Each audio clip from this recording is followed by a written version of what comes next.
Okay, I totally get you. That's just drives home the point, where if a person who the people can identify with, who the people can relate with as one of their own, was in charge, in quote, or was present, to be easier for him to get information out of Of them course, versus of when, course, okay, of course. I totally get that. Now let's talk a little bit, moving away from the conversation on unity, let's talk about the presidency. 2023 is just less than 2 years away. We can't Yes. wait. We can't wait. Okay. Now let's talk about Southeastern presidency. Off the top of your head, I know you're from the southeastern part of Nigeria, but honestly, what do you what would you consider the possibilities of that happening? Let me be honest with you. I am a detribalized Nigerian. My first 18 years was at the Igbo land. Then the next 6 years I was in Maiduguri. Okay. And the next 22 years I was in Lagos. So I've been with the major tribes. Yes. So I can call myself a full Nigerian without any tribal sentiments. And I know in a 1999 constitution amended, there is something like rotational presidency.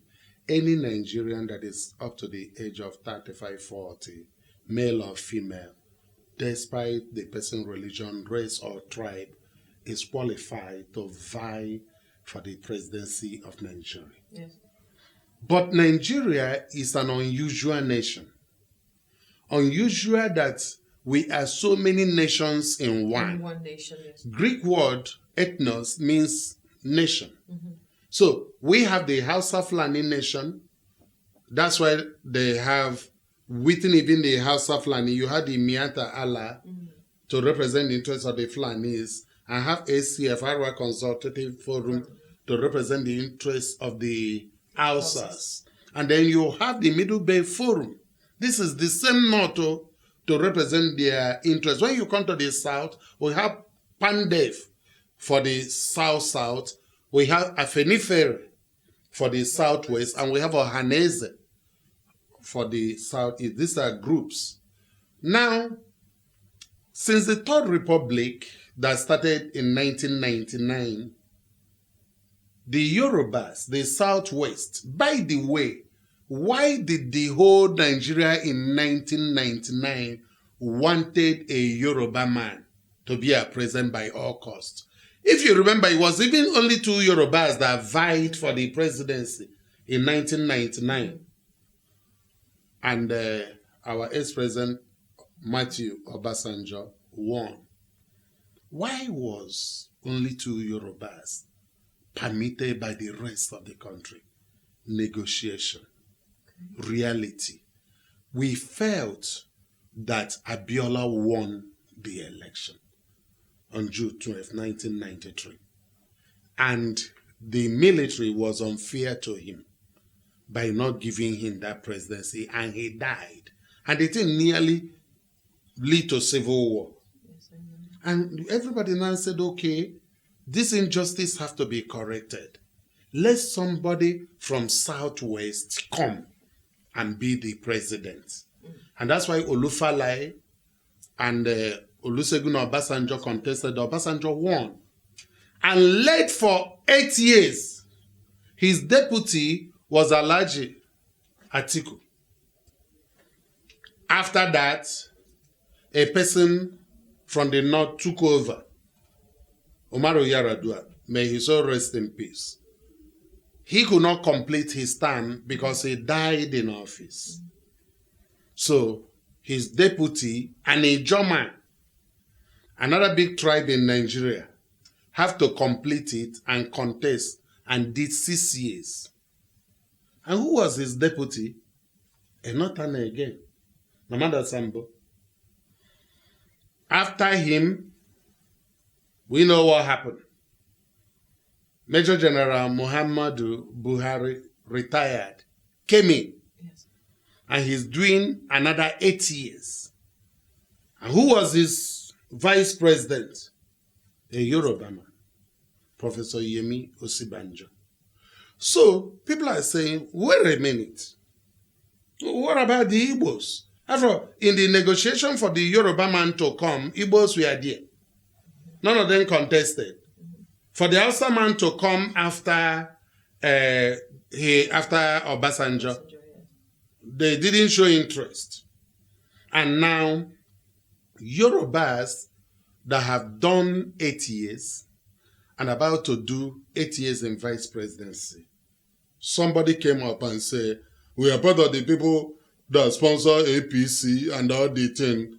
We are going to come again. So somebody will allow you to do another 8 years when you have 4 major tribes. 4 major tribes in Nigeria are Igbo, Hausa, Yoruba, and the Ijaw Nation. Each of them have had their shots except Igbos. So we are talking about fairness and justice, not any other thing. Okay. Just for unity and just for fairness, we are just like children that are from the same mother eating in a plate, food prepared by your mother. Okay. And there are 8 meats. And people have taken 7. And they want to take the last one. All right. So, if that is the case, totally understandable how you have described it. If that is the case, then among the contenders, we don't officially know who are contending, but we're hearing from the grapevine, XYZ is contending and all of that. Among the possible contenders and those that we know that are going to, be making their intentions known in the nearest future, who would you put on that list of people? No, the funniest thing that has baffled me is how people are demarcating the Igbos, even demonizing them. In fact, I have to talk seriously about from the Southwest. Okay. Most of the time, I've read in the newspaper, seen some of the silly videos and the construction of history, distortion they have done. And you know what they're saying? There is no Igbo man or woman that is prepared. Okay. Or in other words, qualified. He said, who do we give it at Igbo land? The question today, who do we give it at Yoruba land? If that is the case, who do we give at Hausa land? Are you telling me that over 30 million Igbos, we don't have people that will run for presidency? That is what somebody is trying to say now. Say who? And I'm trying to question back to them, who? If you say you are bringing Asiwaju Bola Tinubu, I respect him, but we have Igbos that are more qualified than him. Interesting. He has only been governor for Lagos only 2 times. What else has he done? Dr. Chris Ngige had been a governor for 3.5 years. He had been a minister and still a minister now. He had been a senator. Rochas Okrocha-Owele had been a governor of Imo State for 2 times, 8 years. He's now a serving senator. Are we going to talk about Ken Nnamani, that was the Senate president? Where do we even begin? Are we talking about Ogbonnayon? If it goes Okonjo-Iweala, is she not an Igbo? What is the question? So we have many, but what people are now trying to say is that they are not prepared. The other people have prepared them. Power is negotiated.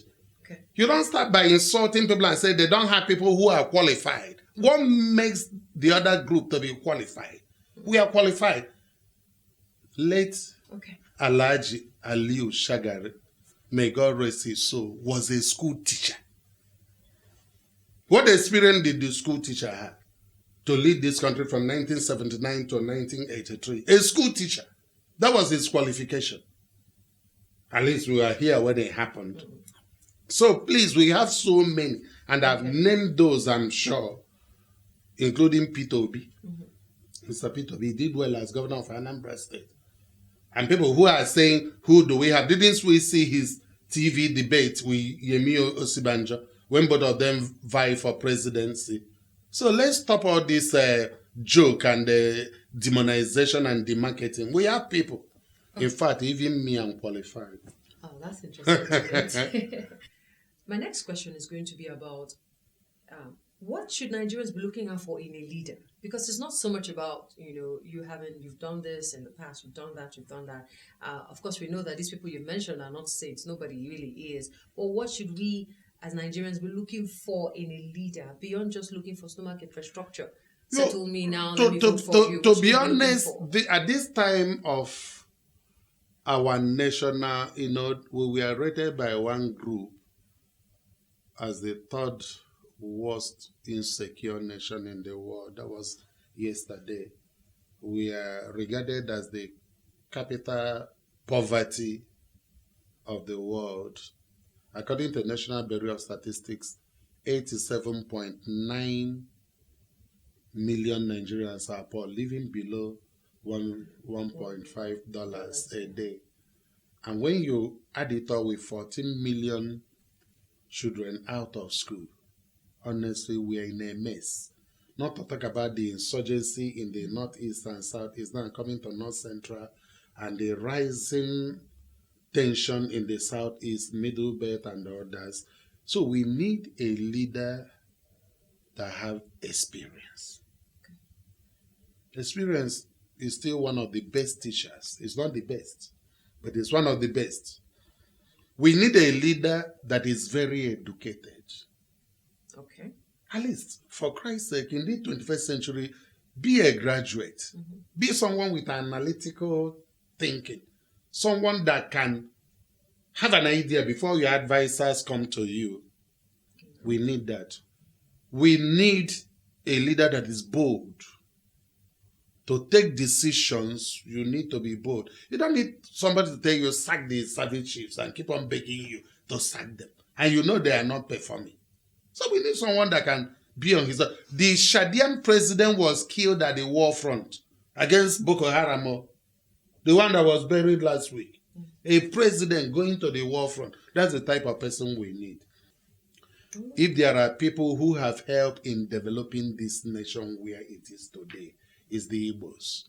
Go to Lagos and see what Igbos have done. Go to Kano. I was in Kano. From Sabongeri, they have moved the development beyond Sabongeri to no man's land, and they are now at Sarikin Yeki. Come and see buildings. Come and see factories. Paying tax. That even in Kano, the last governor of Kano State have to recognize one of the Igbo sons, Owele Senator Rocha Sokorosha, and named an entire street. The longest street in Sabongeri is named after him. It's called Owele Rocha's Road. I was there. Okay, that's quite informative. But in all the things you've mentioned and all the individuals you've mentioned as from the southeastern part of Nigeria, you didn't quite mention anyone below 40. That's intentional. Not too long ago, the Not Too Young to Run bill was signed, and it made everybody happy that finally the young person can stand a chance. From your list, there is no young person there. Was that intentional, or is it from a place of? That's why I mentioned experience before any other thing. Leading Nigeria is not. But you just mentioned how Shagari was just a school teacher, but he was able to lead. Yeah, but he was not under 40. You see, Nigeria is a complicated country. You are talking about someone that was able to manage the Sultan of Sokoto, to the Amainabo of Opobo, to Obi of Onisha, to Obi of Nnewi, to Oni of Ife, to Oba of Lagos. Does age directly of mean course, experience? Age can limit it. Age and the exposure and the experience. You have not been to any political. How many of them true have held any? Can't you see me mentioning you have been an ex-senator, ex-president, serving minister? This helps you to know how the system works. Okay. This is not sentiment, please. This is not sentiment. Even America now, the two people that contested, Biden and Trump, none of them was below 70. I'm telling you the truth. Because when you come into the mainstream politics of Nigeria, people need to trust you. People need to believe in you. They trust our youth, but I will advise any youth that want to run for office of the president of Nigeria that is below 40, start in time to have political experience. You don't hand over a new Rolls Royce, brand new, to someone that doesn't know how to drive a car. Nigeria is even a fragile car. So you need someone that the hand have been on steering for a long time, one way or the other, to Ghana, so that when you talk about National Assembly, you know how it works, how budgets are being presented. So the younger people, yes, if any of them come out, I will support him or her, if you have a good manifesto and a good agenda. But must all of you be president? You can run for governor. You can run for House of Reps. You can run for Senate. Yesterday at a meeting, I met someone from Castina, Gombe. He was a 36, a member of House of Reps, something like that. Okay, so just a quick one, so that we don't leave this hanging. So somebody who watches this can actually have an idea. Okay, so when you talk about experience, that means I have to start from somewhere. Where would you quickly say then that a person is supposed to start from? What would be the first step? Most of the time, experience is not just subjective. Okay. Let's look at it holistically. Let's look at Trump, Donald Trump. He had no political experience, but he was a very, very successful businessman that employed thousands. And he had been an active politician for over 25 years. Did you see the difference? So he didn't just come out of blues and become a president. So when we talk about this experience we are talking about, I mean, look at something like school. We're having university. Even vice chancellor, you know how they are selected to lead a university. You can't just, so because I can teach a subject, because I can talk, I'll become a VC. Because you are managing the non-academic staff and the academic staff, the students, the external body, the governing board, the Senate. So the person then must put your experience there. You can't wake up in Nigeria anyway and become a regional bank manager because you saw vacancy there and go and apply. I say, of course, yes. So because they must have asked, how many years of experience do you have in banking industry? Okay. So that when they talk about OMO, Forex and others, you will know what they are talking about. So I'm saying let the person have a little political experience to lead 206 million people that are called Nigerians. Honestly, you must have led at least 1 million people. See it that way. Okay. If not, when they put you at that rock, you might die or have a heart attack. Okay. If that's the case, what chances does the Nigerian youth stand to ever get a shot at the presidency, for instance, or governorship? We know that there are a lot more chances than presidency. So what chance do we even stand at any point in time? Well, the youth stands a good chance if they can put their ass together. I discovered that so many of them see politics as something that is closed, a dirty game for some silly adults. They don't even vote. They don't canvass for vote. They don't go out anywhere to try to gain the experience. Okay. So if they will get there, the future begins today. They will adopt 1 or 2 political parties, organize themselves, starting from secondary school to universities, to tertiary institutions, and to the people in the streets. They look among themselves and know those that will lead them. Ironically, all the people who fought for the independence of Nigeria did so when they were below 30. The history is there. All of them. So something went wrong. People became indifferent. I think they watched how people got into power. Most of the time, the votes don't count. Someone will just go do few things at Abuja, and they marched as a governor, as a senator, so they got discouraged. But this is their nation. It's about their future. They have to take it back. If not, they will keep on protesting every year.